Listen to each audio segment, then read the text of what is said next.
I want to welcome Shona Bang to the podcast today. She recently became the mixed reality product marketing manager for Dynamics 365 Remote Assist for Microsoft, and previously created and managed the Humans of IT community within the Microsoft tech community, which I absolutely love and have benefited from. And I want to thank you so much for joining me today, Shona. Thank you for having me, Jeremy. Such an honor to be on your famous podcast that I've heard so much about. And yeah, I'm just happy to share my story and get to meet more people in the community. Well, and before we dive into that, I want to tell you, because you created the Humans of IT community, that it has had such an amazing impact on myself, my daughter, and a bunch of people that I interact with by adding that human element of just not going to a conference or not just having an online conference wherever it is, but having not just talk about products or the way we use technology, but also talk about the people factor. And just thank you so much, because it's I think it's really resonating with the industry that it's not just about people, not about the product and the technology. It is about the people behind the scenes and doing all that stuff as well. Thank you for saying that, Jeremy. Yeah, and just for listeners, like I did not pay him to say this. Like he really means it. But this is such a topic that's so close to my heart, because I honestly believe we are so much more than the features and the products we release. We are real life humans with different challenges, different backgrounds, just trying to figure it out in tech. And so I am really honored that I had the time, when I was running the Humans of IT community, to really do this. So thank you for being part of my Humans of IT family. And yeah, I just can't wait to see it grow. Like even now we have 13,000 members now, and we are not stopping there. That's right. Well, and so on that note, since Humans IT is about the people, tell people who don't know you, tell us a bit about yourself. Where are you from, and what you do? Awesome. Well, yes, for those who don't know me, I have a long story about how I got into tech. So yes, if you haven't heard, my name is Shona, and I'm originally from Singapore. And, growing up, I wanted to be a lawyer. Like, honestly, like I love words. I love, digging into facts and, arguing my case.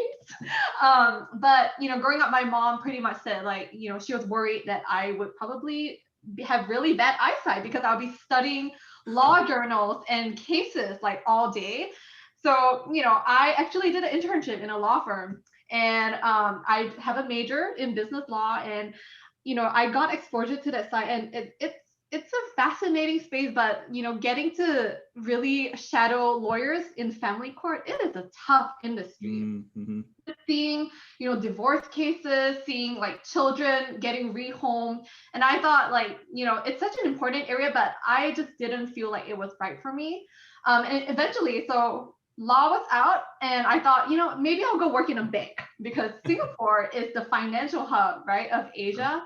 And I ended up doing an internship too at a bank. And I realized, not really my kind of thing, helping people, do wealth management and like communicating your interest rates on like ETFs and stuff, not my thing.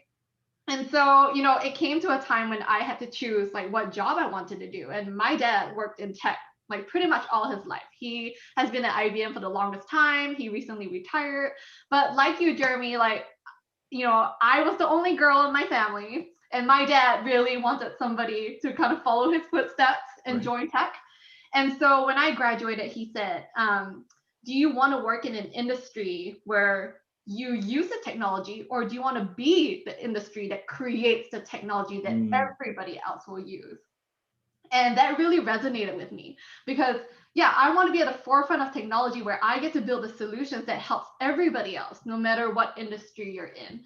And so when the time came and I graduated, I joined Microsoft as an intern. So I started at Microsoft my last year of undergraduate school, went out to undergraduate, and I started in licensing marketing for Asia Pacific. And so licensing, and this is way before subscription times, right? I'm like dating myself here. It's almost like law, right? The licensing is like law. It's the rules on like how you license products, and it's not the most fun, I will say. So but excellent learning ground, right, on how products work and really getting insight into that space. And then when I graduated, I joined as a technical account manager. So really working with, customers across different industries, including public sector, to really identify what are some of the solutions that are most important for them and the different workloads that can transform how they do their business. So I did that for 3 years. And eventually I went to a conference in Redmond. I just knew that eventually at some point I wanted to work at Cork because much as I love Singapore and all the food, like, it's a really small country and I just felt like this is such a big world and I wanted to truly have global impact. And so I went over for a conference, met a lady, and I did not know she was the GM of communications at the time. And she pretty much just asked me like, what is your what's your career journey, like what do you want to do? And I said, I want to work at Court. And she said, perfect, we have an open role in crisis PR. We'll send you the details. And literally by the time I got back home to Singapore after the plane ride, all the information was sent. I interviewed and took on a role that apparently no one in all the country wanted, so they Oh hired from the no. two furthest places, Singapore and Australia. We got our visa in 3 months and we ended up working at Cork. And so, it's kind of an interesting background. I wouldn't say I planned any of it, but opportunities just come up, right? And Mm. I would say all the experiences that I had leading up to this really helped me gain good clarity and insight on what are the challenges we face in tech. When you work in crisis PR, you have seen pretty much everything Right. that goes on in the industry, right? And so eventually I did that for 2 years, came to a point where I thought, instead of reactively managing crisis, I want to be part of the solution, right? I want to proactively address some of the key issues we were seeing in our industry today. And one of that is around diversity inclusion. Mm-hmm. And so I'm coming to the point where we built the Humans of IT community. But it was interesting because Anna Chu, whom you know as well, and I heard you just interviewed her in a previous episode, she pretty much came up to me and she said, oh, my team has an opening for a women in tech marketing role.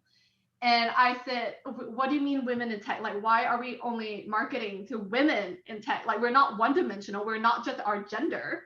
And so I took that job description, went to the hiring manager and said, I'd love to do this, but I want to do it holistically. I don't want to do, something that's just focused on a one-dimensional aspect of who we are as humans. Like, I'm more than a woman. I'm an immigrant.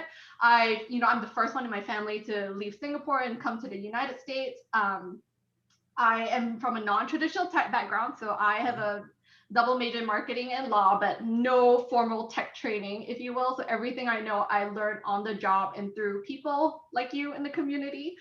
And so I said, yeah, like, can we make this something that's holistic, that really looks at the core of what it means to be human and what brought us on this journey? Because no two people have the same journey in tech. Like, and we're not here by chance either, right? Like, sometimes you might deliberately plan your career out and it won't happen exactly as you plan it. Sometimes it's, you meet somebody and they brought you along on the opportunity and that transformed your life forever. And so I really want to celebrate that. Like, and you've seen from our Humans of ID track some of the amazing stories we've seen. We've had a former Catholic nun turn like ethics professor, or ethics and compliance at Microsoft. So Denise Piles, great session, by the way. The recording's available on the Microsoft Ignite website. Highly recommend checking that out. Donna Sakar, she's not one-dimensional. She works in tech, has a fashion company. She writes books as well. And I think that's the beauty of it, right? In tech, you can truly be whoever you want to be. And I think, like as people who are in tech, we have that privilege to extend it to people outside of it so that they too can reap the benefits of what it means to work with technology. What tools can you use to really solve world problems? And I think that's what excites me the most about Humans of IT. Wow. Well, so tell us a little bit about your new role in terms of, what is it about and what excites you about it? Yeah, so right now I moved over to Dynamics 365 mixed reality. And like you say, it was kind of a bit of a mouthful, but I lead the remote assist app that's on Dynamics 365 MR. So what it is, it's a tool that allows people to collaborate not only through voice and video, but with the power of mixed reality. So annotation. So imagine somebody in a rural country getting to see everything that you are seeing and getting to annotate through the power of like holograms and mixed reality. There are so many use cases that we could apply, right? Manufacturing, automotive, healthcare. And I feel like with COVID and everything that's happening, like this has truly accelerated the use of mixed reality and the power that it can create. And so my job is to democratize this and demystify the mixed reality space so that anyone can learn how to use these skills, how to infuse it into their business, and just create that knowledge so that we can all learn together. I'm with all of you on this learning journey myself. That's amazing. And it is such an interestingly new technology that the sky's the limit in terms of how you can explain it and experience it. So. Right, we are at the tip of the iceberg. We haven't even started that full transformation journey. So I'm excited to be at the forefront of it and get to shape that narrative. Wow. So you've been around a while, done a few different jobs and experienced the IT community, helped create IT communities. What is something we do today that you would change? If somebody came to you, Shona, and said, Shona, you have, the Harry Potter wand or whatever to make a change, what's something you would, take a look at and say, this is something we should do differently? So the biggest thing for me is around accessibility. Like this is something that's really close to my heart because I truly believe that at some point, all of us will have an access need. It's not a matter of if, but when, right?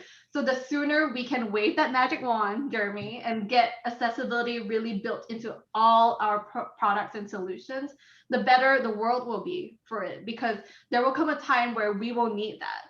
And we need to create this so that our future generations can also use this technology and truly benefit from it. I would say Microsoft is doing a really good job with that. All of us have access to a lot of training resources. If you go to Microsoft Enable, that's a great place to get started as well. There's something called the Accessibility in Action Badge, where you can learn about different types of accessibility needs. So I highly recommend it. If any of you have access to this training, please do it and please get that badge. Oh, that's great. That's really important. I mean, I work in the federal government space. Accessibility is something we care about because we have to, we work with the general public, and everything we put out has to meet very specific guidelines on how accessible it is to anybody from any perspective. So that's a really important thing that I agree with you. Needs more work for sure. Yeah, and I also think the industry tends to think of access needs as just physical access needs, but in running the Humans of IT community, I really found that 70% of disabilities are invisible.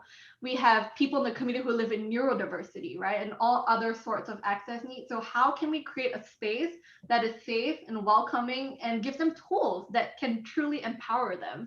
I think all of us, no matter which company you're working for, we are striving to find this solution. That's awesome. All right. So, where do you see, I mean, you've only been in your job for a month, which is kind of awesome. So where do you see that headed? Where do you see either, your career in this new space, as well as where do you see the future of mixed reality? That's a great question. I think it's $1 million question as to where that will go.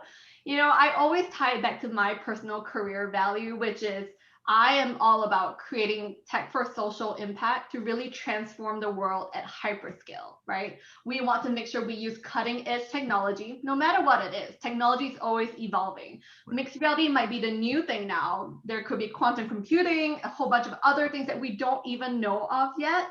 But the most important thing is, who are we using this technology for? And what is the problem we are trying to solve? I think for me, that is something that I always keep at the back of my mind in whatever role I'm in, whether it's PR, it's marketing, or perhaps someday working engineering. I think if we ground ourselves in the mission that tech should truly be used as a leveler and a tool to empower everybody to transform their lives, then I think we'll be in a good spot, no matter where you are or what your background is. Well, fantastic. Well, I want to thank you so much, Shona, for taking time out of your day today to have this conversation with me. I mean, I love interacting with you. You're so full of energy. You inspire me to get involved in even more just through the energy you bring in a conversation like this. So thank you for taking the time today. And kudos to you, Jeremy. You've done the thing. Like, you created a whole new podcast to spotlight human stories. So thank you as well for doing that.